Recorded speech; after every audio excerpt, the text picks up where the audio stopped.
Okay, hello everyone. Thanks so much for attending and being patient. Had some last minute computer issues that cropped up about 6 minutes ago. So anyway, we're a couple minutes late, but hopefully that gave everyone time to join.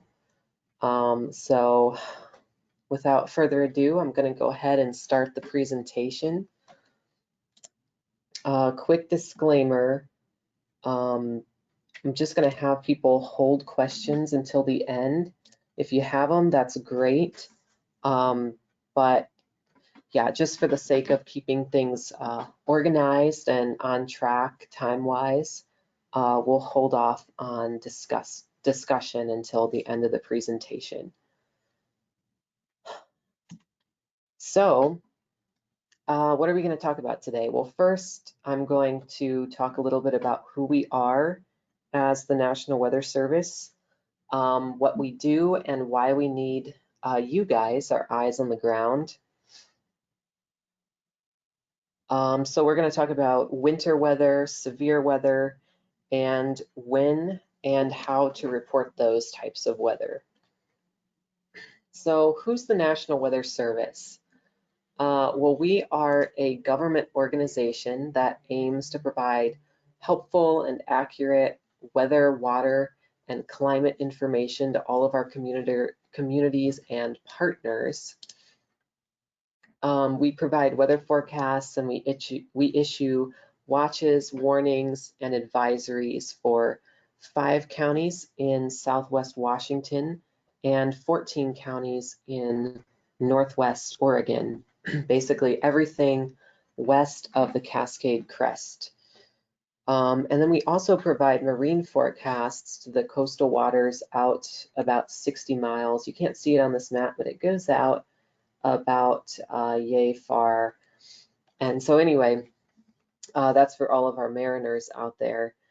And just so you know, we are staffed 24/7, 365 days per year.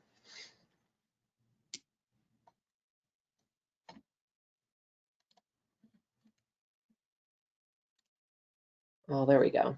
Okay. Let's see, did I miss anything? Okay. So what do? Well, there's different types of products that we'll issue when we're expecting hazardous weather to crop up on the horizon. So one is an outlook. And that basically says, well, something hazardous is in distant sight. There's a lot of ambiguity, generally speaking, when we put out an outlook because it's probably pretty far in time, or our most trusted weather models are not in agreement on the impacts. So these kind of give you time to get ready. We might mention an outlook for hazardous winter weather 4, 5, 6, 7 days in advance to let you know something's coming. The Storm Prediction Center in Norman is an example of an office that puts out outlooks daily. And some of their outlooks are spot on. Some of them need to be adjusted with time. They'll usually delineate an area where they expect severe weather to happen, and sometimes as far as a week in advance, they get the general area nailed down pretty well where significant tornado outbreaks happen. Now, watches are issued when there's a pretty good threat of hazardous weather, and it's generally coming up faster in time than an outlook, so 2 to 3 day period. But again, timing and the specifics of the location is usually a bit ambiguous at that time. So there's a little bit of uncertainty there with the watch. So an ice storm watch might be issued a day or two in advance, for example. Now advisories are generally issued for events that have the potential to cause not only inconvenience, but to perhaps even lead to life-threatening, dangerous situations if caution and precautions are not exercised and taken respectively. So here you're looking at what looks to have been a mudslide from heavy rain. Now, warnings are issued for short-fused weather events that are life-threatening and can cause significant damage or destruction to property. So these things are, again, short-fused timing-wise. Our confidence is usually high. Tornado warnings are one type of warning, and you can see there tornado damage to a business. Now, why do we need spotters? Well, believe it or not, we don't know everything. So we need eyes on the ground, and that's what you guys are. You provide us with the ground truth that we need to make reliable local storm reports, and you give us information that we don't have through radar and satellite. The instruments we have can just only tell us so much. And one of the problems with radar is that it shoots a beam out, not directly horizontally, right? Because if it did that, there'd be all sorts of obstructions, buildings and tall trees and things like that that would block it. And so it shoots up at a little bit of an angle. Well, the problem is the farther you get away from the radar, the higher you're looking into the atmosphere. And when you're sampling the atmosphere thousands of feet above the ground, you don't know if a tornado is on the ground. You know the storm's rotating, that a tornado is possible, but weather spotters can fill in the observational gap that allows us to issue a necessary tornado warning in many cases. On the left, you'll see a map of all of our spotters in the area. This needs to be updated. Some of our spotters are no longer spotters, and some of them are, we've just added some earlier this year through other spotter talks. Okay, so what do you tell us about? Well, severe weather is one thing we'd like to learn about from you guys. So let's talk about that. There's two types of thunderstorms, if we're being really broad and general here. There's the non-severe and there's the severe. Non-severe thunderstorms have a distinct look that often indicates they're not severe. And so if you look at the image on the left here, I guess I should put the one on the right up for comparison.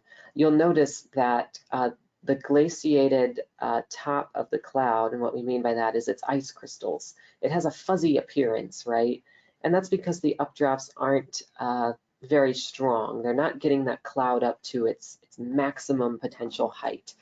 And so instability, something we'll talk about more later on, is largely governed by lapse rates, or the rate of change of temperature with height. Temperature cools as you go up because generally the atmosphere heats from below. It doesn't absorb the sun's radiation as well as it absorbs the radiation that the Earth emits in response to its absorption of the sun's radiation.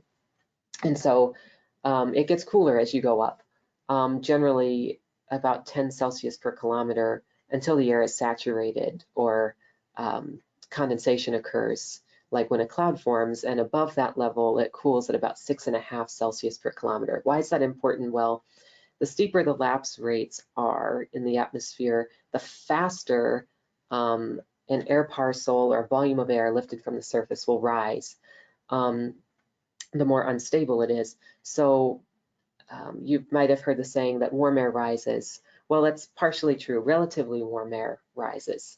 And so if you lift a volume of air from the surface to the level at which its temperature becomes warmer than the environment, it'll rise and it'll actually accelerate. There's a buoyancy force acting up on that particle. And in severe thunderstorms, that buoyancy force is strong and it extends through a large volume of the atmosphere.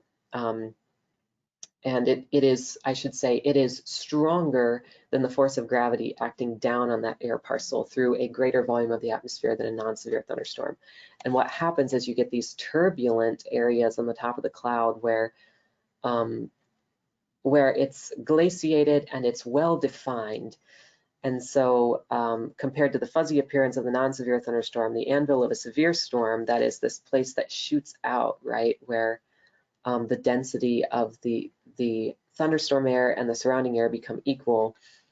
That is the spreading out area. It has a more crisp appearance.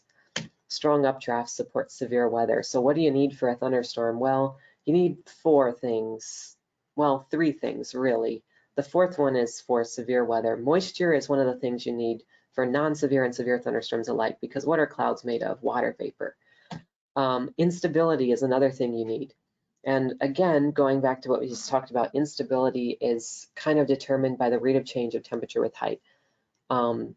The greater of a difference between the temperature of the environment and the temperature of a warmer air parcel rising through that environment, the the greater the difference in the magnitude of the buoyancy force and the force of gravity, and the more of a positive vertical acceleration you get of air parcels to get these tall clouds. And what goes up must come down, so that's when we get the heavy precipitation, and lightning comes along with all that as well. Now you need a lift or a trigger. So a lifting mechanism, it could be something like an orographic barrier. We have this with the Cascades a lot. And we even see this effect somewhat with our coast range as well. The wind is moving horizontally, often west to east or southwest to northeast, and it encounters a mountain. So where does it go? Well, it can't go anywhere except up. And when it rises, it eventually reaches that level of free convection, or the level at which the temperature of the rising air parcel exceeds that of its environment. And so it rises freely. The lift gets it to that point, and that helps initiate thunderstorms. Now, wind shear is needed mainly for severe thunderstorms. Now, you can have wind shear. You can have non-severe thunderstorms in an environment characterized by a large amount of wind shear, but wind shear is not necessary for those non-severe storms, whereas for severe storms, you don't get them without wind shear. And so wind shear generally tilts the thunderstorm, right? So you've got an updraft, and then, as I said earlier, what goes up must come down. If you don't have wind shear, and there's two types of wind shear: changes in direction, changes in speed as you go up. Let's imagine a simple case. There's a change in speed, right? If that doesn't exist, the downdraft falls right on top of the updraft, cuts things off, and the storm doesn't sustain itself, nor does it reach its true potential. And when you have wind shear, the storm tilts, and so the downdraft falls in a different location rather than directly on top of the updraft. And so the storm can sustain itself for an extended period of time. The updraft can be stronger in that case, and so you can suspend ice particles until they grow large enough to become very large hail, and you can get strong downburst winds out of that as well. So there's different types of storms. There's single cells. These occasionally produce isolated severe thunderstorms. Often it'll be gusty winds, small to medium-sized hail, and burst of heavy rain. Single cells are common in our area. They're often referred to as air mass thunderstorms because they often form when there isn't a very particularly strong trigger, such as a strong cold front. Low predictability, yeah, that characterizes these types of storms. We don't always know where they're going to happen, and so you may hear us say something like, well, there's a 70% chance of rain in Portland. That means in that location, there is a 7 out of 10 probability that rain will fall. But if a thunderstorm develops to the south and develops to the north of Portland and they're moving east, Portland is not going to experience that thunderstorm. So it's really tough for us to predict those in any way. And so, you've got these different stages of thunderstorm development. The developing stage is the first stage. You can see that 0 degrees Celsius isotherm, that's the freezing level. Storm is working its way up above that, right?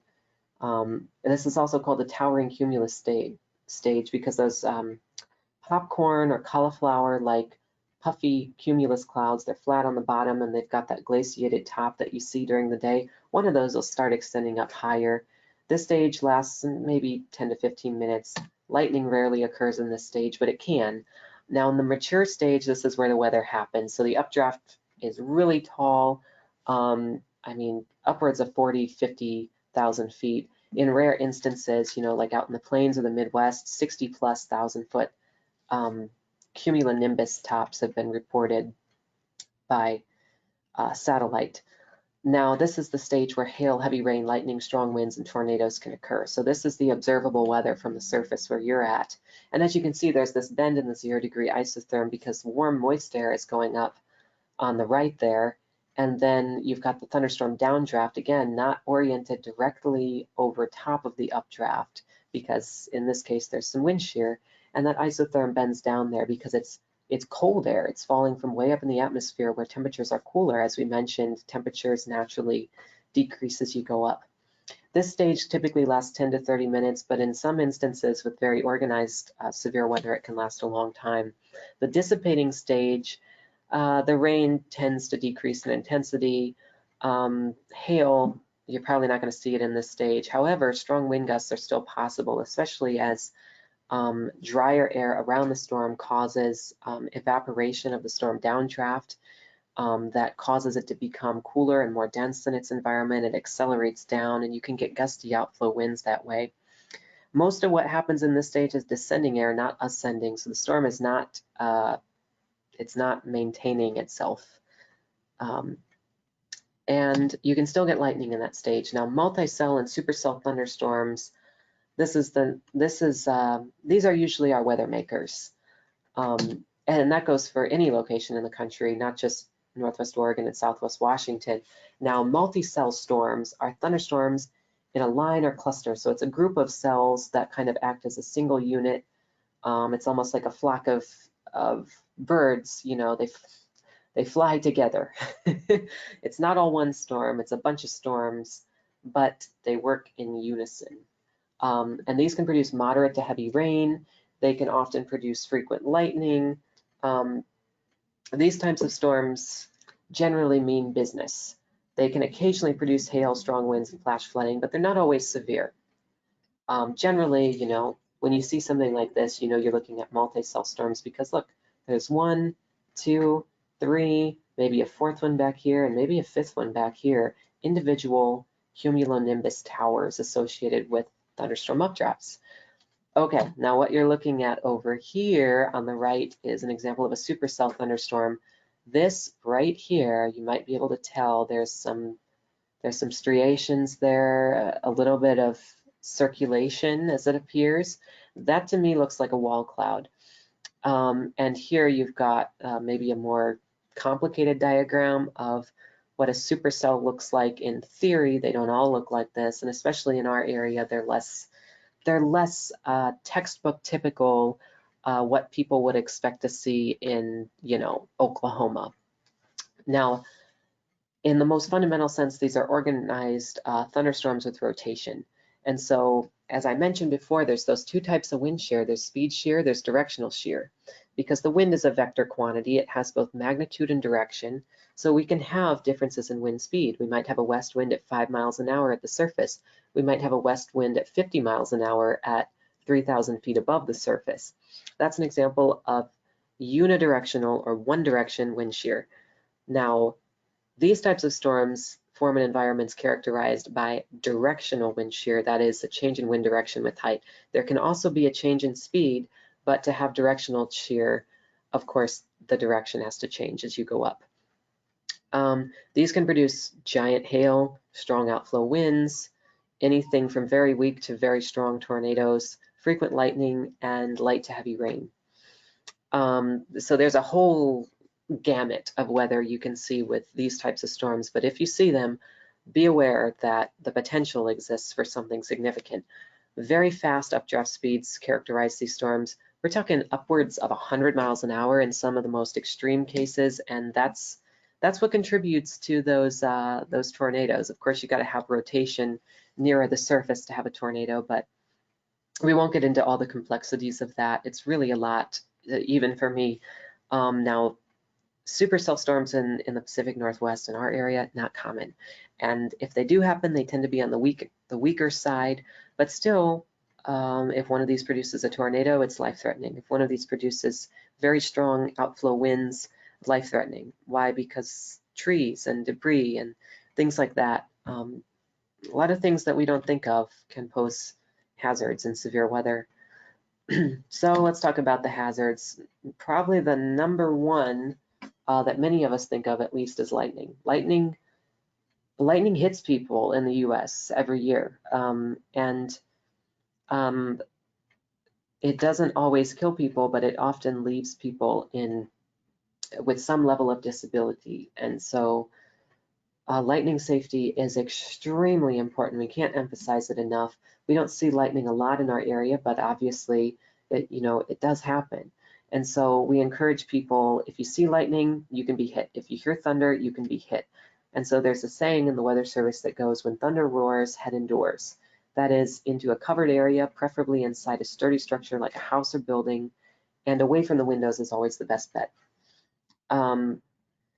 And here's another key thing: avoid contact with conducting surfaces and paths. Well, metal is a good conductor, right? Plastic, maybe not so much. It might melt, but you know, if you're standing next to a flagpole, you know, might not be the best idea because lightning can jump from one thing to the next, and it tends to take the shortest path to the ground, right? And then it takes the path of least resistance. A conductor would be that, and a tall object would be the shortest path to the ground. So anyway, or I should say the shortest path to a grounded object. The ground isn't necessarily higher in that case. So lightning can strike pretty far away from the storm, 10, 15, 20 miles in some cases. So again, if you hear thunder, you're at risk, but lightning is not something you have to report to us. It is not one of those things that makes a thunderstorm severe. And in fact, severe thunderstorm thresholds are 58-mile-per-hour winds, quarter-sized hail, or a tornado. Lightning is not in that definition. Kind of strange, but that's the way it is. Here's some examples of severe hail in our area. That is 1 inch or larger. This hail in Milwaukee in the middle, it's really hard to say how big that is, but I would guess at least an inch. This here on the left is probably a little bit larger than an inch because there you have a dime. I'm sorry, there you have a nickel. And nickels are, I want to say, just under 0.9 inches, maybe like 0.88 inches in diameter. So this piece on the lower right here is probably over an inch, if I had to guess, maybe 1 1/4. That would be $half sized if my memory doesn't fail me. And then here on the right, this was from Bend back in 2017. Look at that, golf ball is 1 3/4 inches in diameter. Some of these hailstones look bigger than that. That could be 2-inch hail, which is huge. So how to measure hail? Oh, here you go. Here's a nice little chart. So yeah, there you have it. 0.88 is nickel, 1 inch is quarter. Anything quarter size or larger is severe, and we encourage you to report it to our office. Now, you're probably unlikely to see anything softball, but if you do, certainly let us know. And it's always best to send us a picture, especially one next to a coin or a ruler. That helps give us a good visual on what it is you're seeing. So there you have it. Greater than or equal to an inch is severe, and we want to know about it. Okay, we've had people call our office, and I guess it's not as big of a problem if you call than it is if you submit a report via a different method, because at least when you call, we can clarify with you on the phone. People say they've seen marble-sized hail, and we're like, okay, so that could be anywhere from 1/2 inch to 2 inches, which isn't quite specific enough for what we're looking for, because again, anything less than an inch is not severe. Anything over an inch is certainly severe, and 2 inches is significant severe. That can do a lot of damage. So yeah, that's, I guess, one of our pet peeves. Certainly, yeah, compare it to a ruler or a coin. That's always the best way to go. Unless it's the size of softballs, then let us know. Definitely let us know. So here is some examples of hail damage. I don't think this is from our area, but this is stuff that's happened from very large hail, and looks like there's a piece over here on the right, one of those that probably smashed through this windshield that's at least tennis ball sized. That is 2 1/4 inches in diameter. So microbursts or downbursts, this is another convective hazard. May not be lightning, may not be hail, but it's still dangerous and needs to be taken seriously. Something a lot of people forget about when it comes to severe weather. So a downburst is a convective downdraft. Now there's 2 types. There's a microburst, the more common type. Those are less than 4 kilometers or 2.5 miles across. And generally peak winds in a microburst last 2 to 5 minutes, sometimes less. We had one back at home where I'm from in Ohio last year that lasted maybe 45 seconds. But we had wind gusts to about 55 or 60 miles an hour with that. So even though it's short-lived, it can do damage. Now, a larger scale downburst is called a macroburst. Macro meaning, you know, big. They're larger than 4 kilometers across or 2.5 miles across, and they can be tens of miles in some instances. Their winds can last 5 to 15, in rare instances, 30 minutes. And wind gusts from either of these can exceed 100 miles an hour in some instances. they don't always produce winds that high. In fact, it's rare, but it's important to be aware that it's possible. So, and anyway, oftentimes what you get in the event of a microburst or downburst is you've got this entrainment of dry air in the thunderstorm downdraft. And the downdraft has all this moisture in it, right, that's falling from the top of the cloud. And so when this dry air surrounds it, it causes evaporation to happen. And when that happens, it cools the downdraft. And just as we said before, you know, relatively warm air rises. Well, relatively cool air does what? It sinks. And so this air accelerates down because now the force of gravity is stronger than the buoyancy force. The forces are not in balance, and so it's not stationary and it's not moving at a constant speed. It's accelerating down. When it hits the surface, spreads out in all directions. And these winds, you know, we'll talk more about it in a minute, but winds over 50 miles an hour are strong enough to cause damage. We're talking uprooted trees, down branches, they fall on power lines. Now we have outages. It can be a big deal. Now, a dry microburst occurs with like no rainfall. That happens a lot in desert areas, but it can happen here as well, especially in the summer when we have those low dew points and high temperatures. Then it's dry. Wet microbursts happen with a lot of rain, and you know, some of these, you know, if you just Google or you YouTube, you know, video of a wet microburst, you'll get a video probably of something where it rains so hard that you lose the ability to see anything for a minute or two. They're particularly dangerous for aircraft because an airplane, you know, flying into this encounters a strong headwind, then it gets forced down, then it encounters a strong tailwind, you know, all in the period of a few seconds. So very, very dangerous for aircraft. Now, tornadoes, this is, you know, probably the one most of you have wanted to hear about, because tornadoes are, they're pretty exciting, right? And a lot of people that go into weather go into it because of their love for tornadoes. So a tornado is a violently rotating column of air in contact with the ground. And it's also associated with a thunderstorm, to be more specific, because we'll talk about a phenomenon called a dust devil, which is not associated with a thunderstorm, but it is in contact with the ground, and it does rotate pretty fast, maybe not violently. The condensation funnel is not always visible. When we say condensation funnel, we're talking about this guy right here on the left. And that's, wow, that's a big tornado. That was not from our area, in case you were wondering. This looks like it was taken out in the plains somewhere. So if it's not visible, how do you know it's a tornado? Well, you're gonna see a lowering, you're gonna see some type of funnel, right, extending from the cloud base, from the wall cloud of the supercell thunderstorm. And then you're going to see debris at the surface. That's the key. Okay, touches the ground again. So funnel cloud, like the one you're seeing on the left, it's not touching the ground, but it is a rapidly rotating column of air. And if you see this, definitely call our office. We want to know, because that can give us kind of a, you know, it can tip the balances in the right direction when we're considering issuing a tornado warning based on what we see on radar. Now, a waterspout is a rapidly rotating column of air that's in contact with not the land, but water. And these can move on shore and become tornadoes. So if you see one, let us know. Scud clouds are one type of a tornado look-alike that people often report as funnel clouds. Look at that. I mean, this on the left, you see that, and it's very easy to think, oh my gosh, it's the end of the world, it's a tornado, it's coming for me. But don't be fooled.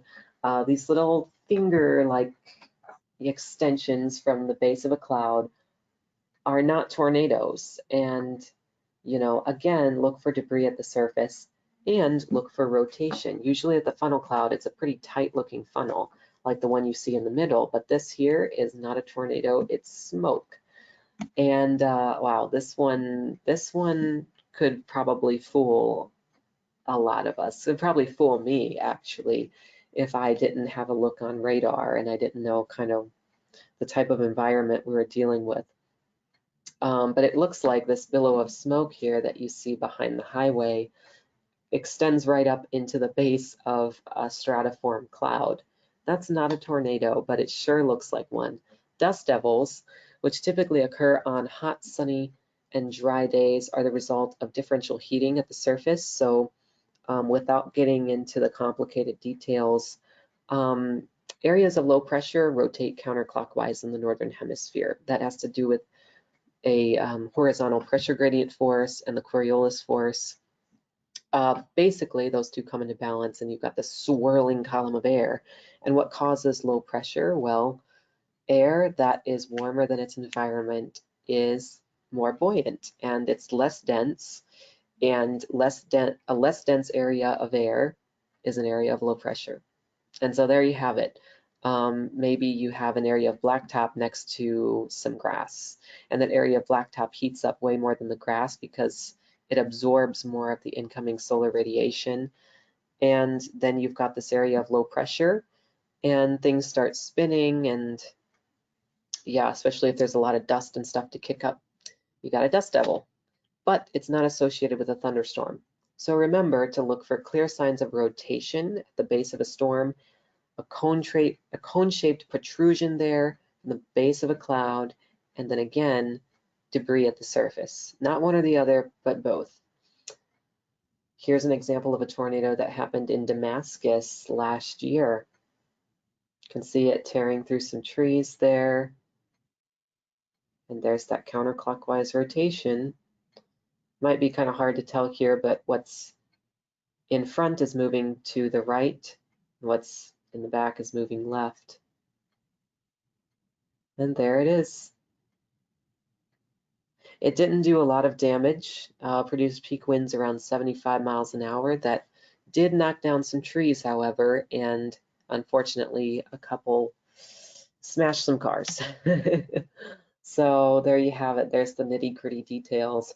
Actually stayed on the ground for 2 miles, which was pretty far for us, and was 600 yards across at its widest point.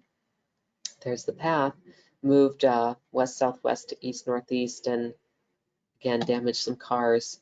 Here's an example of another one from St. Helens, Oregon, November 10th, 2020. This one was 1.7 miles long and a little bit narrower at 200 yards. This was an EF0 with peak winds only around 65 miles an hour. But again, strong enough to do damage. There you see some roof damage at a home, and you see, you know, some branches down on the left and a tree down in the middle there. This one moved towards kind of the east-southeast. Okay, now, lest you think that we can't get tornadoes, lest the last 2 slides were not compelling enough, or the last 3 slides, we had 3 tornadoes last year, and we also had 3 waterspouts. National Weather Service Topeka also had 3 tornadoes, and Wichita had none last year. Now this is rare, but it just goes to show that the stereotypes, you know, the preconceived notions that we have ingrained about us from climatological weather don't always hold true, and they didn't last year. We had more tornadoes than Wichita. Imagine that. Okay, now wall clouds and shelf clouds are 2 types of clouds that people often get confused, but they're associated with vastly different weather phenomena. So a wall cloud is an isolated lower cloud that's attached to a rain-free cloud base, usually rain-free. Sometimes there actually is precipitation falling in the case of a rain-wrapped tornado, but commonly you're going to be looking at this and it's not going to be raining. And it's going to be often accompanied by rising or sinking motion, but when you see a wall cloud, it's important to know that it signifies the location of a mesocyclone, which is where a tornado would form in a severe thunderstorm. And the kind of rotation you'll often see with a wall cloud, if there's rotation, is going to be on sort of a horizontal plane. So think of it like a record, right? You don't play records vertically, you play them horizontally. And so that's the kind of rotation you'll see here. Now with the shelf cloud, you may see rotation, but that's because the updraft of the thunderstorm is ahead of the shelf cloud and the downdraft is behind it. So you may notice, some upward motion at ahead of the shelf cloud, some downward motion behind it. It's rotating on like a vertical axis. But it tends to be low, horizontal, banded. These two, again, can look a lot alike. But this one tends to be, it will often move in the direction perpendicular to its orientation. So it'll be moving at you if you see this line stretching from left to right across your field of vision, whereas the wall cloud will not. It could be moving towards you, but it's more likely to be moving laterally away from you if you're looking like, northwest towards a severe thunderstorm. Sometimes they're relatively stationary, but again, the key is that axis of rotation. Now, the underside of a shelf cloud too will often be turbulent and wind-torn from strong downdraft winds behind it. These are often associated with strong winds. When they blow overhead, you'll notice the wind coming again from the direction perpendicular to the cloud's orientation, and it can get quite strong. Okay, now we've talked enough about severe thunderstorms and all that. Let's talk about winter weather, because that's something our area definitely does experience a lot of, and earlier this year we got our taste of it. Freezing rain, snow, sleet, high winds, high surf, torrential rain. These are all things we see in the winter and fall and spring. So heavy rain and flooding. So this is a photograph on the left from our area back in January of 2009. Look at that flooding, wow. That guy is, it's definitely over his ankles, not up to his knees, but that could be, 4 to 6 inches of water there, if not more. There on the right is another picture. Look at that, cars submerged. Unbelievable. Report to our office if you see an inch or more of rain in 12 hours. And if you see a half inch in an hour, that signifies heavy rain that could certainly increase the potential for flash flooding, especially in areas already saturated. Now, here is an example of a flood. This looks like it's not in our area. You see the palm trees in the background. But that's what can happen when you drive your car into flooded roadways, no matter where you're at. So flash floods cause the inundation of an area with water in the span of just a couple hours or less. They can be caused by a number of things, often, torrential rain from a thunderstorm or just a heavy shower. But if a dam breaks, if there's a large coastal storm that pushes water, into the Columbia, and then it overflows those tertiary rivers, if there's a tsunami, let's hope not, but if there is one, that could cause a big flash flood. If there is a river ice jam where ice, starts flowing down a river and then it gets jammed at some point, then all of a sudden you have water that would be ordinarily flowing down the river is prevented from doing so by the ice. And so where does it go? It goes up the banks and over them and into the lower lying areas around that river. In a flash flood, move to higher ground if you can. If you encounter a flooded roadway, turn around. You really can't tell how deep the water is. It's happened to meteorologists before. We think we know what we're looking at and we don't. We drive into it and then we find out we're in trouble. The other thing is the road might not be underneath the water. Fast moving water can tear the road out. And so you're driving along and all of a sudden your car drops, 6 feet into fast moving water. Not a good situation. So what we tell people, when you see flooding, turn around, don't drown. River flooding happens when the overtops of banks and creeks and rivers. River flooding happens when water spills over the banks of creeks, rivers, etc.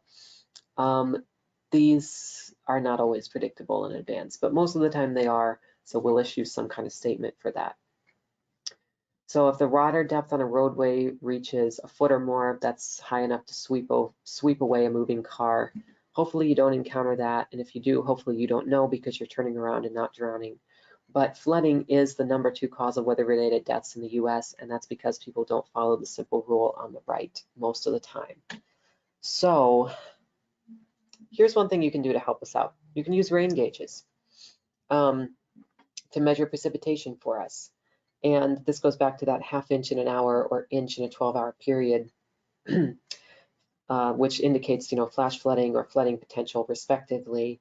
So these two places on the left, one looks like it's on a porch, probably under an overhang, and then the one is next to some trees, vegetation.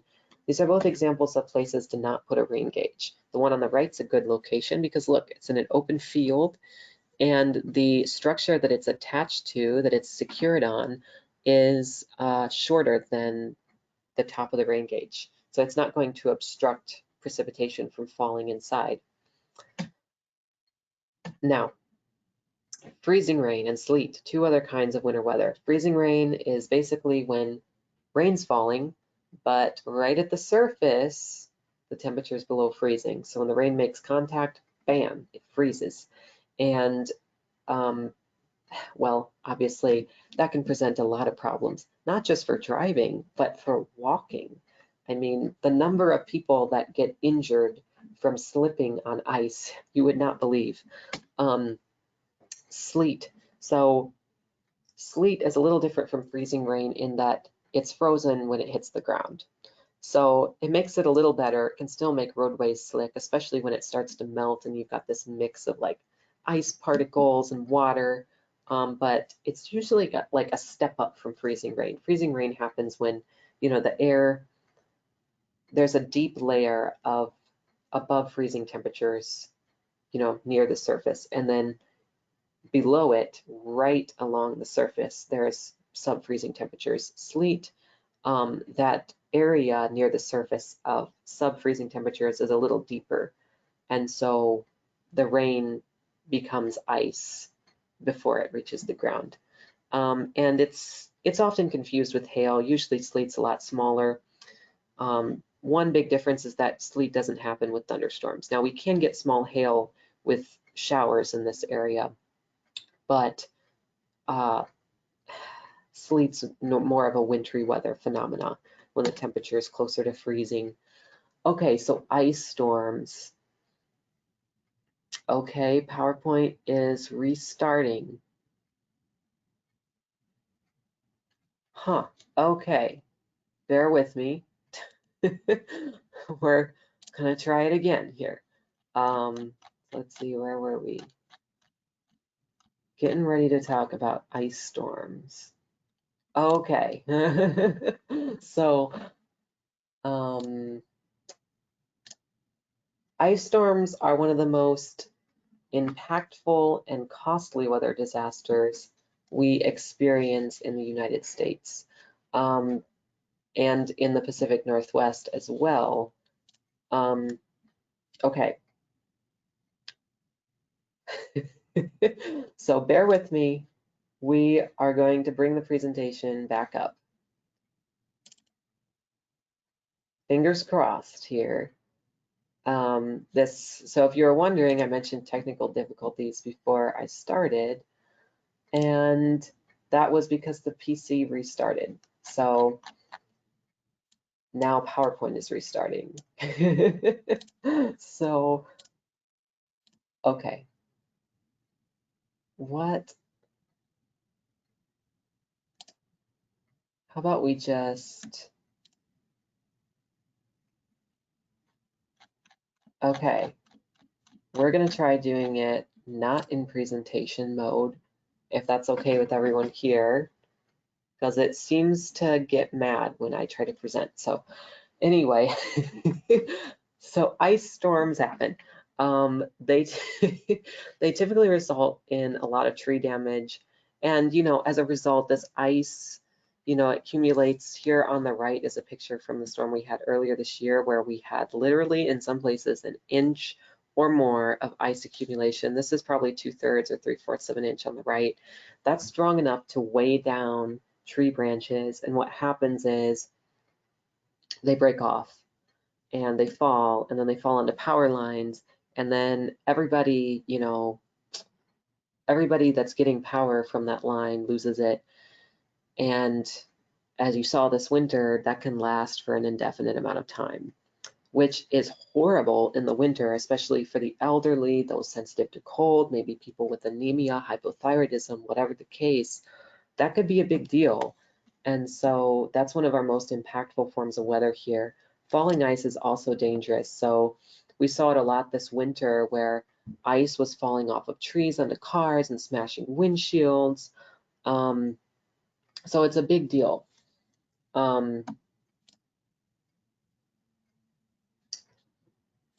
Okay. Bear with me, everyone. We are hopefully going to get through this. Anyway, so ice can be really dangerous.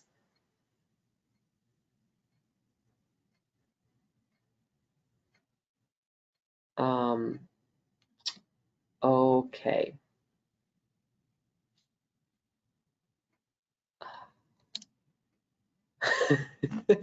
I'm not a PowerPoint expert, so if push comes to shove, I will re-download this and try it that way. Okay, so heavy snow is another hazard that can affect our area.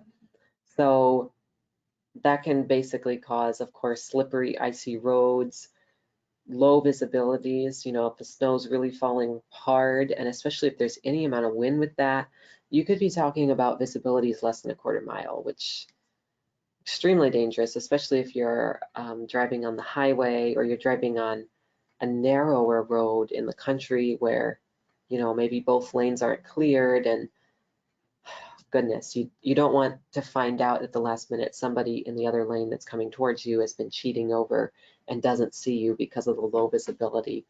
And then the roads are too slippery for them to react without inducing an accident.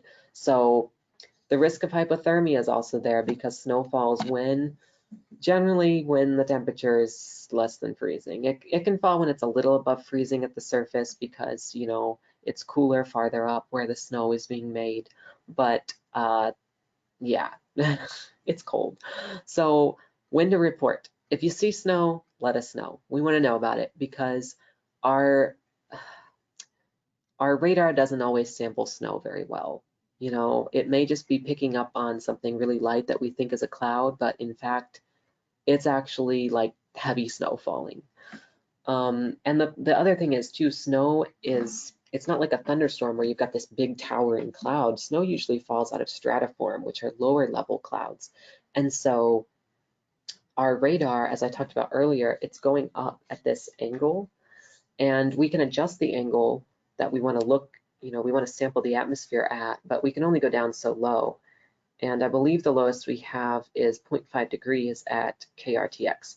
So that's all we got, you know, and 50 to 100 miles away from the radar, a half a degree is a big deal because, yeah, we're looking thousands of feet up, which is potentially over the top of snow-producing clouds. So there was a Portland snowstorm and ice storm back in February of 2021. And this was a big deal. It started off with an ice storm down south, and then we had a short little break, and then we had the second round, which was the ice storm up north. Most of those locations that saw the second ice storm had snow the first round, so it was like ice on top of snow. And look at that, that's exactly what you're seeing with these cars here. And it's kind of sketchy to walk in too, right? Because in some places the snow will like support your weight, and in other places it won't, and then your shoes are sliding on the ice, and it's just all kinds of crazy. So PowerPoint,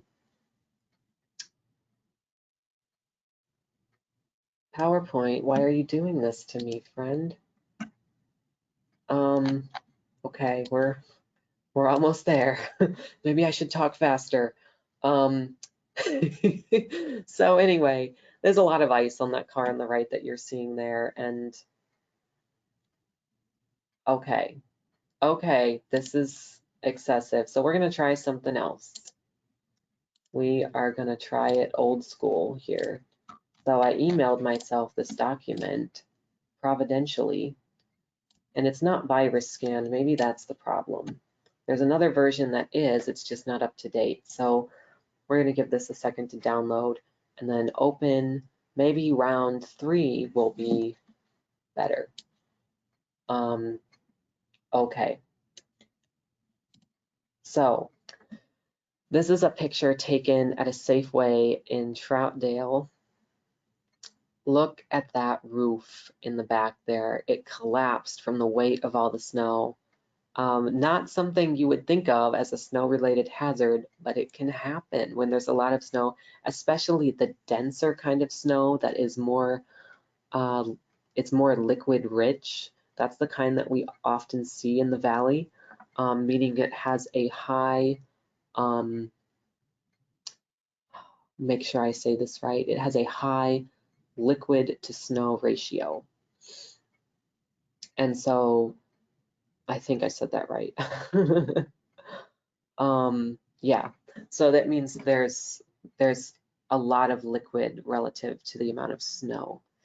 A low liquid snow ratio is more common out in like the plains when it gets really, really cold. Those cold temperatures lead to the production of this like finer, more powdery snow that it's basically like nothing. It's like powdered sugar, you know, that's what it looks like, and it blows around and it can make driving conditions really bad.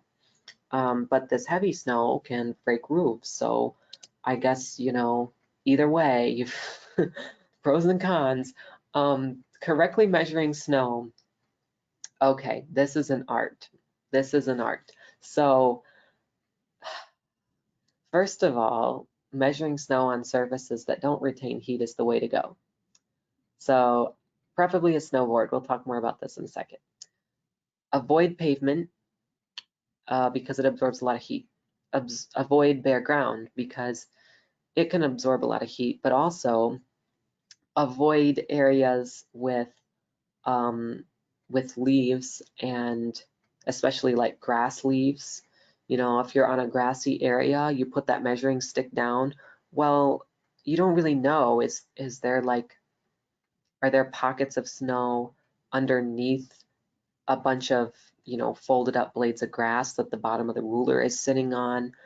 Are you pushing it down too hard and actually going down through the ground, and think you're measuring, you know, a foot of snow when it's, you know, only 8 inches and you went 4 inches too far because the ground's soft from all the snow. And anyway, take a lot of measurements and average them to ensure consistency. That's probably the way to go. Using a snowboard is like the best because this wood tends to not absorb a ton of radiation. And guess what? You are sitting on top of the grass, right? But if you've got this situated before it starts snowing, then you know that what you're sampling on this board is accurate. It's the true amount of snow that fell. And maybe I should be careful saying that because you still want to have several of these in different locations, all of which need to be well exposed away from buildings and trees. And of course, after you measure, you got to wipe the snow off, because if you send us a report, hey, I got 6 inches of snow, and then you send us a report later, hey, I got 9 inches of snow, we're like, wow, so it snowed 15 inches there. Well, maybe it only snowed 9. So always clear off the board so that we know, you know, if we get a lesser value than the one you submitted to us previously, we definitely know for sure that that is the new snowfall amount. But if we get a higher value, we don't know for sure whether that is the new snowfall total or it's the snowfall that has occurred since the previous measurement you submitted to us. So measure every 6 hours and wipe it off after every measurement. And again, make it an average of a couple snowboards at least, because oftentimes when it snows, it's windy, and when it's windy, we've got drifts. And so some places have less snow than the true amount that fell, and some places have more. But hopefully if you get several well spaced out and well exposed, then, you know, it's reflective of the truth. It probably isn't precisely, if I'm being honest, but it's the closest we've got, right? And so, you know, now that I'm talking about this, maybe you're starting to get an idea of the problems meteorologists have when we're trying to analyze the weather. We just don't have enough observations. And can we really trust them? So anyway, I digress. Windstorms is that's another weather hazard we have in our area. And so the characteristics of windstorms, it's just all over the place. These tend to be large scale synoptic cyclones. And by cyclone, we mean an area of low pressure that's rotating which direction. Those of you who remember, I know you're muted, but I'm so proud of you for remembering it's counterclockwise in the northern hemisphere. In the southern hemisphere, it's clockwise. So if you said clockwise, you're also half right. But I presume you're not attending this class if you live in the southern hemisphere. So the intensity and frequency vary a lot. That's what I meant when I said they're all over the place. And it depends on the proximity to the coast of the low's track. You know, if it tracks really close, then maybe the coast doesn't get hit as hard as the valley, but more commonly, these track far enough away that, you know, the coast where things are more exposed encounter these fast moving winds that just have nothing to slow them down over the relatively frictionless water surface compared to at least the land. You know, and then we've got the coast range that often takes a pretty hard hit as well, but fortunately they shield the valley somewhat. Now, when the low takes more of a north to south track, that's when the valley can get more of a direct impact because it's bringing these winds from north to south as opposed to, I'm sorry, south to north track. Because the lows normally move southwest to northeast. So this guy's probably moving this way. South to north track is when we get those strong southerly winds in the valley. When it's coming from more of a westerly direction, the mountains along the coast kind of shield us. Most of the damage in windstorms is falling trees. And the trees often fall on power lines, take out power, and then, yeah, it's the same problem we get with ice storms. Okay, so estimating wind speed is extremely difficult. Wow, I just noticed the PowerPoint is working. Wow, this is amazing. So 60 mile per hour winds. That's usually above the threshold where we start to see damage. And the thresholds are different depending on where you're at. The coastal areas, they see more impacts from these windstorms. They often see higher sustained wind speeds.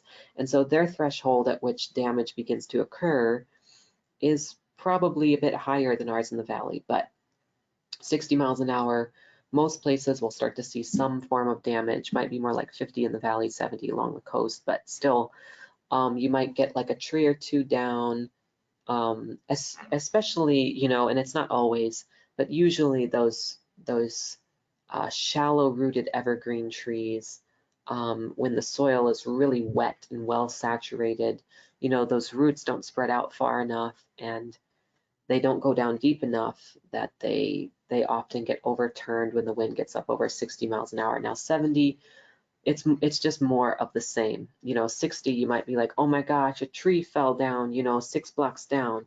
70, you might go, wow, you know, there's quite a few trees down in the neighborhood.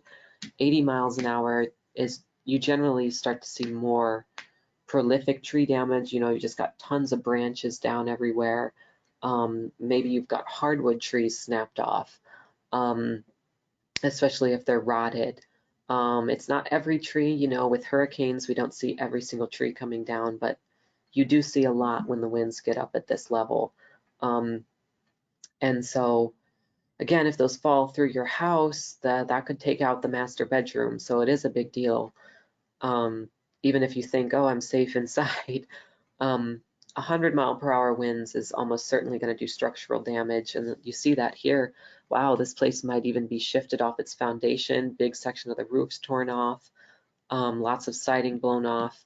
You know, you can start losing siding at 60 miles an hour, but it just becomes more common as the speed increases. So when you hopefully you're not absorbing. When you observe wind damage, call our office or, you know, submit a storm report via one of the other methods I'll mention in a minute to let us know. You don't have to estimate speeds for us. That Beaufort scale does give you a good basic framework, but the best thing is like sending us a picture of what you're looking at or a detailed description, unless it's under the threshold at which damage is occurring. Maybe you go, it was about 40 miles an hour. That could still be helpful.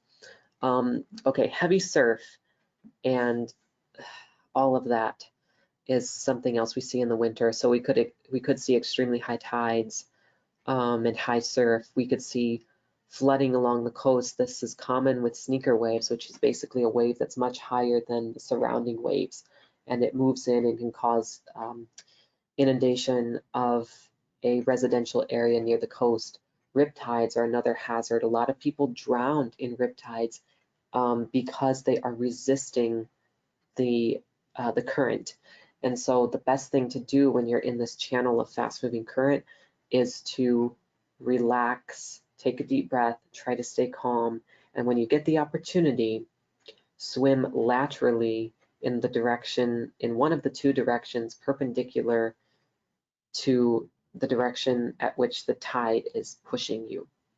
Go right or left. Don't go directly against it. You probably won't win. And yeah, so that's key. Okay, so estimating surf height. I kind of laugh at this slide, but it can be helpful because if you got a steady hand and you put your thumb in front of your eyes and you look and you see some object, maybe a surfer, that would be the best example. And then you notice the wave, oh, the wave is 3 times the height of the surfer. Well, then you know the wave is probably 16 to 18 feet or, you know, somewhere within a broader range around that. If the surfer is as tall as obviously if the surfer is as tall as your thumb and the wave height is 3 times the height of your thumb. So it's a very rough approximation, and obviously you can't do it unless there's an object out near the wave where you can kind of framework things on. Okay, so here's how to be safe. We will put statements out on our website if we're expecting this. We may have like a weather story if there's an enhanced risk for sneaker waves, for example, because these have killed people in our area. These are one of our biggest hazards. So, you know, you can check our website. NOAA also has a surf forecast tool on their website that you can find. So just be aware of that before you're going to the ocean. If there's going to be a major storm, not a good day to go surfing, right? Riptides are going to be common. Sneaker waves are higher than usual possibility. Local beach signs will also warn you of some of the hazards that are at least common in that area. And we see this with a lot of different things. I mean, one example is, you know, in Australia, if there's a place where box jellyfish are common, you know, there'll be a sign that says marine stingers, sea wasps, whatever you want to call them, occur in this area. In our area, we might have something that says, hey, riptides are common in this area, you know, and that could be because of obstructions like these rocks that you're seeing out there.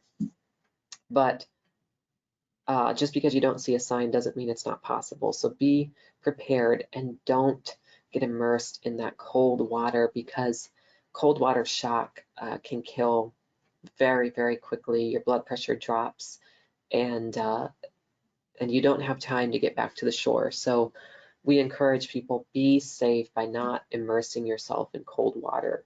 Avoid it if you possibly can. So be observant. Dense fog. Okay, this is another hazard, and we want you to report if the visibility is a quarter mile or less.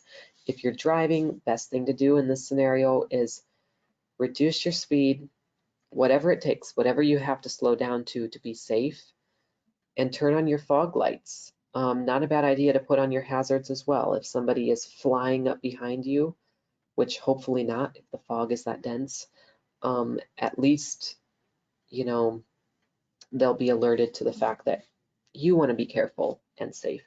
If visibility is close to 0, best thing is to just get off to the side. If you have fog lights, those are great. If you don't, then regular lights are probably the best you've got.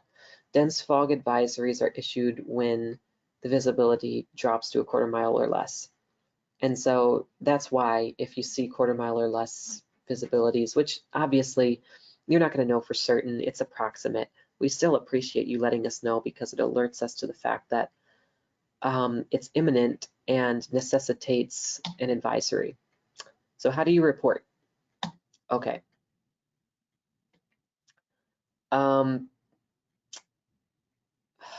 So here's a slide with a summary of that.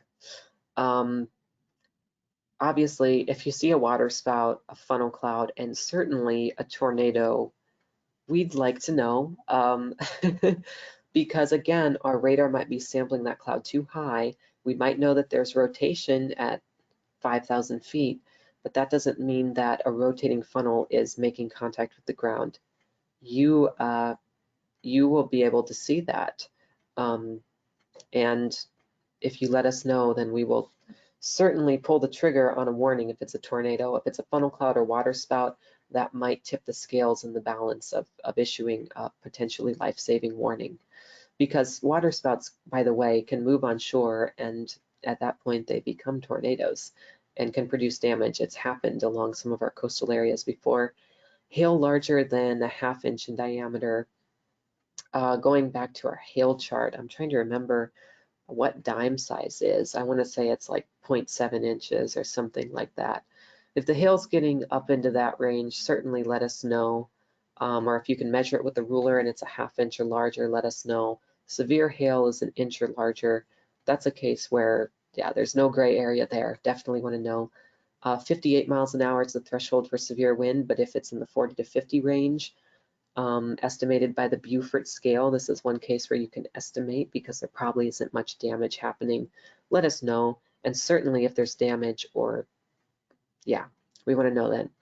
If you're seeing, again, an inch or more of rain in 12 hours or a ½ inch in an hour, the former of those lets us know that flooding's possible, and the latter lets us know that flash flooding is possible, at least due to heavy rain. There's other causes, as we mentioned.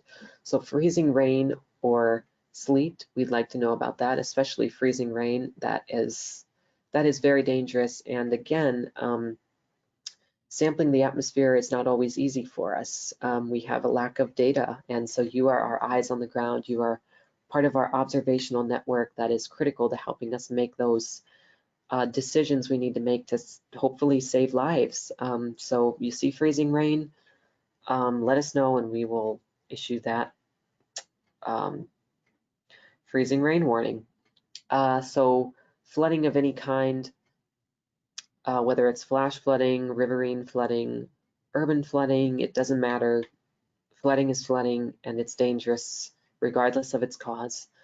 Any amount of snow, let us know when it began and when it ended, but certainly don't wait until the snow ends to call us.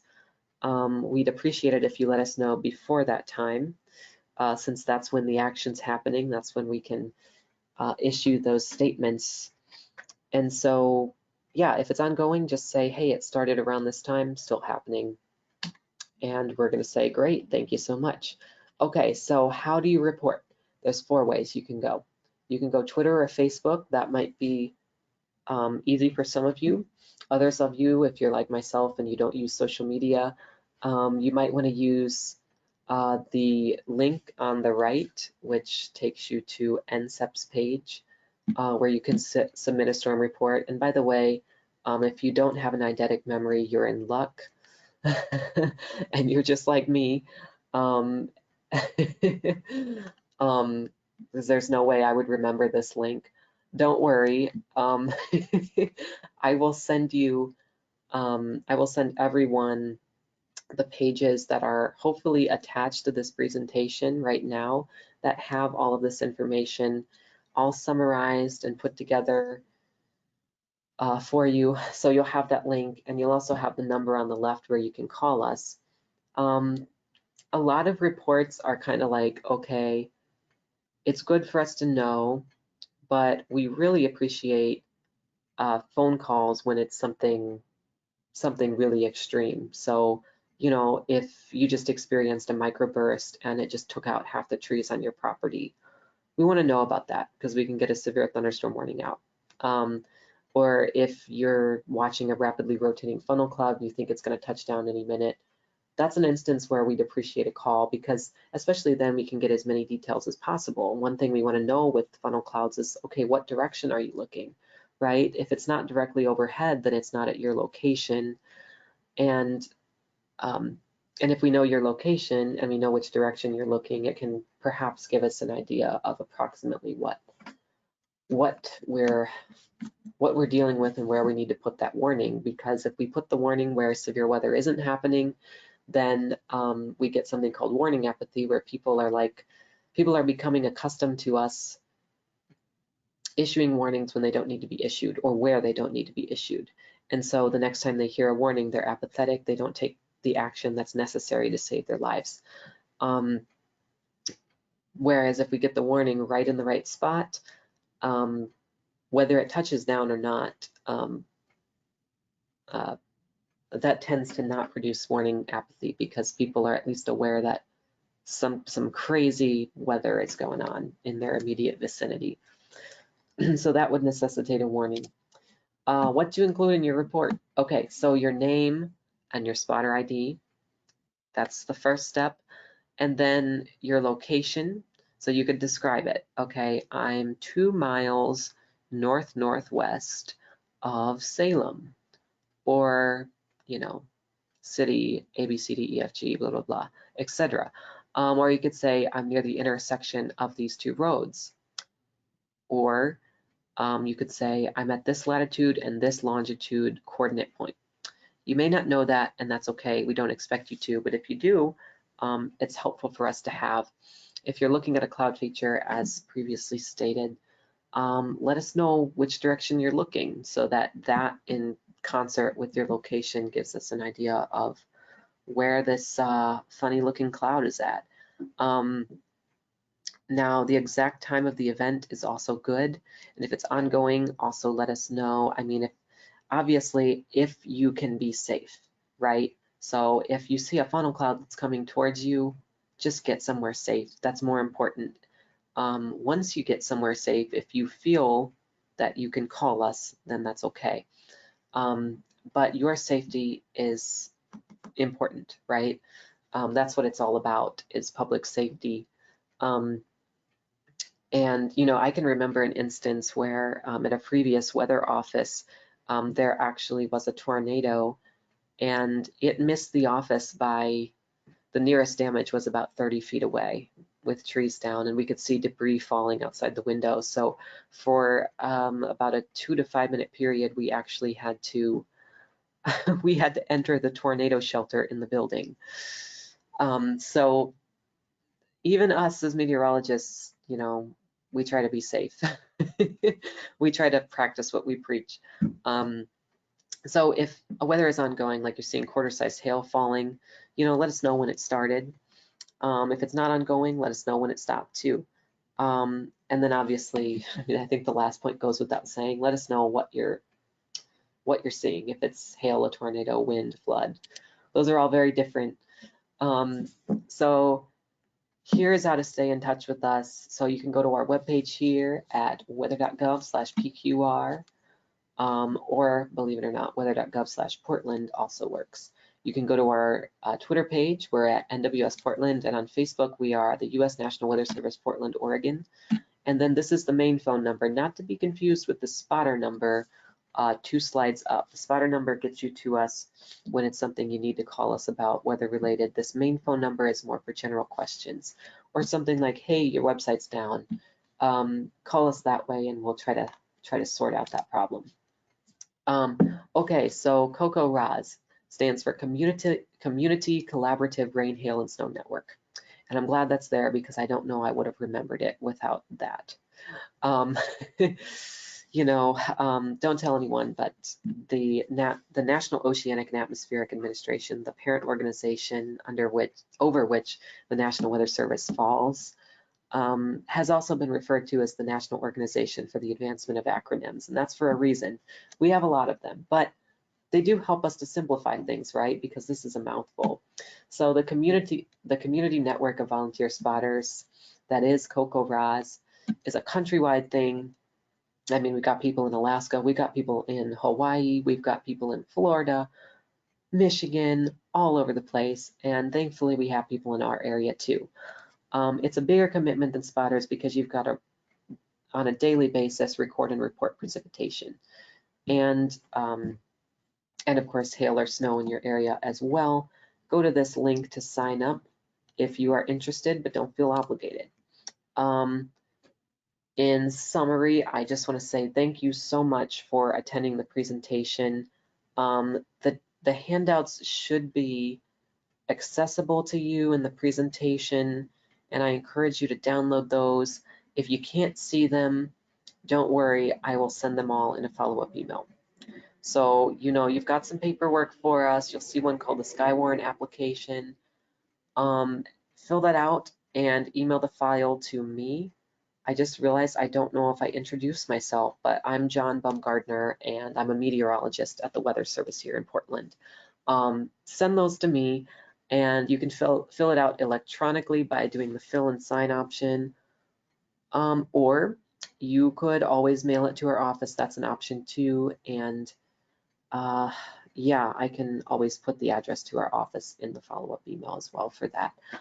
If you're already a weather spotter and you attended this for a refresher, excellent.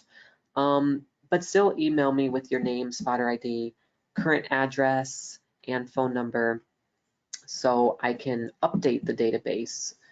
Something we're actually working on right now. We've got a lot of spotters who maybe don't want to be spotters anymore, so we're trying to kind of clean things up. We're also adding a lot of new people, which is fantastic. And so I just want to emphasize again the utmost gratitude to you for coming to this presentation.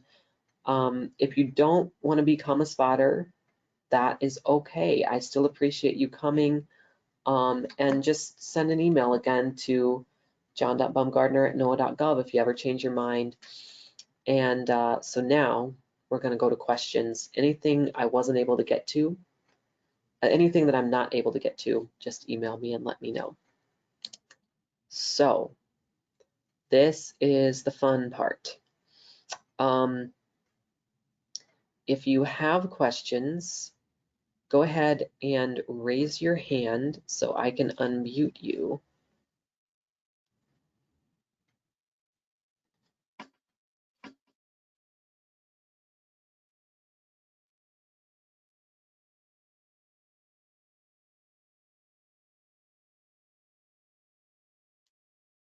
Okay. Hang on one second. If you're raising your hand, I apologize. Okay, let's see.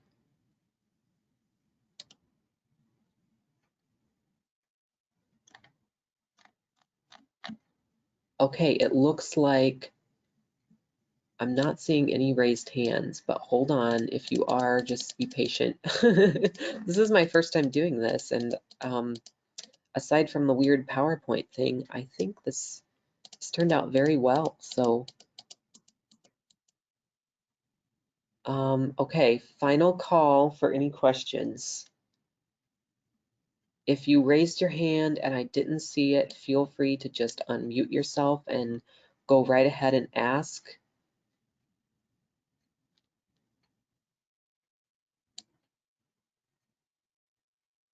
Oh, aha, I see someone with a raised hand. Okay, go ahead with your question, Tom. Yeah, John, I'm not seeing any location for these attached handouts and things. Okay, one second. Okay, so can you see the little, is there like a little box on the right that has like file, options, view, help? Negative. Okay. Do you have a box on the right? Got it. Oh, you found it. Red Great. arrow. Yes, I was just going to ask because you can hide the box that way. Now, if you look down at the bottom, there's one called chat, and right above that, there's one that says handouts. Do you see that? Yes. Okay. Awesome. Thanks for Thank you. asking. Yeah. Thanks.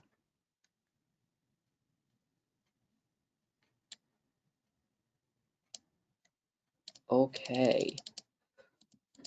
Any other questions? Don't be shy. I will not bite. I promise.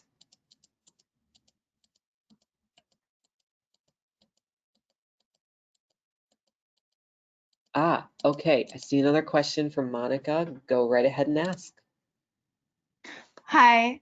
My question is, how long after an event should we report it? And what point is it no longer useful to you? Oh, that's a good question. Hmm. I would encourage you to just report whenever you can. I mean, it may not be helpful for us, like, when we're trying to figure out whether we should issue a warning or whatnot.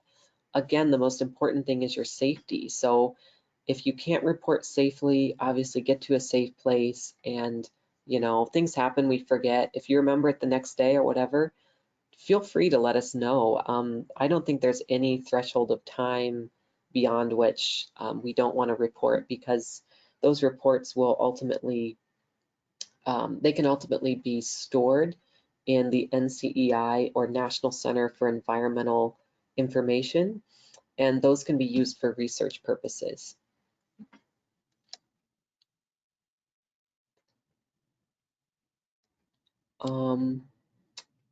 Any other questions? Okay, I see, Tom, your hand is still raised. But is that from the last question? Okay, he took it down. Okay.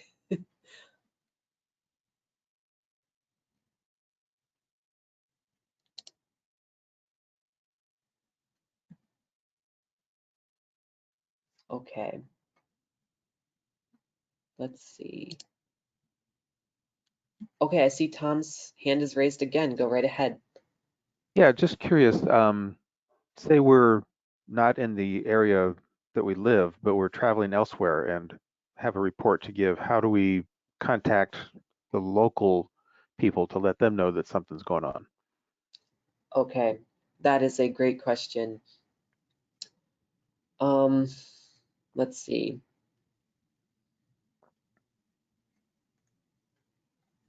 So, what I'm guessing is that you'll have some idea of where you're at the time.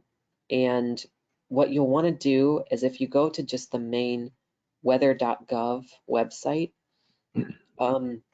then kind of click around until, because in the Portland website, as you saw, there's kind of that point and click map on this slide here.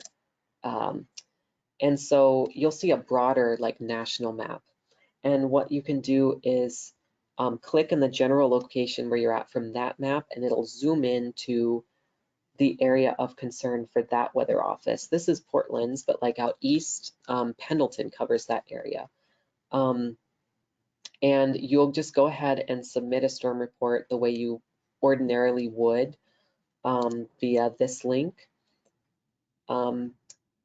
Or you can reach out to that office, whether it's Pendleton or Seattle, via Facebook or Twitter.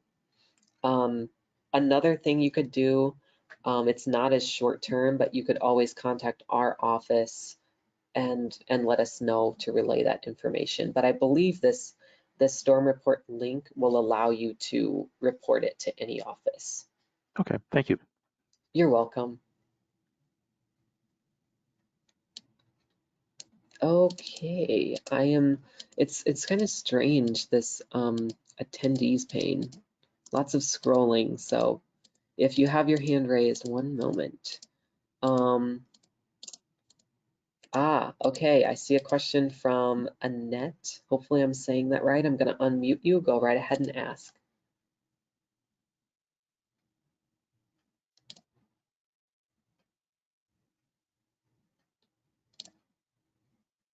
Okay.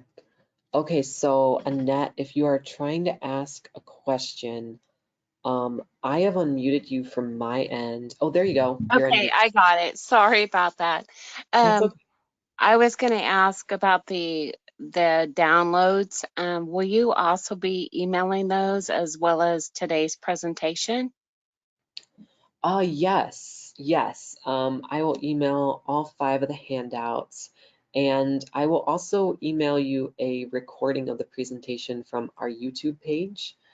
And by the way, that's not, the YouTube video will not be public, but it is for you and for all of those who attended. So Okay, perfect. Thank you so much.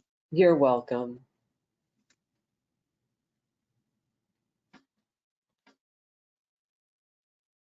Okay. See, are there any other questions?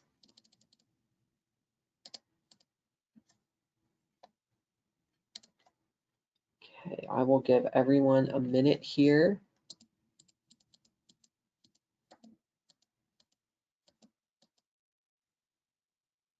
Okay. Oops. I am seeing some, okay, seeing some exclamation points, but no hand raise.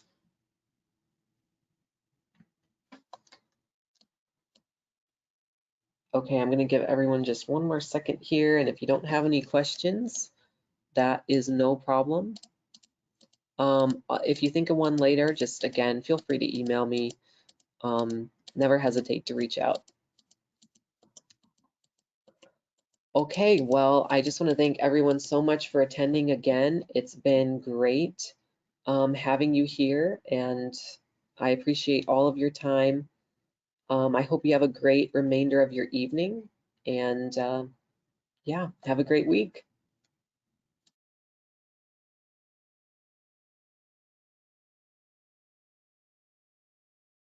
Thank you.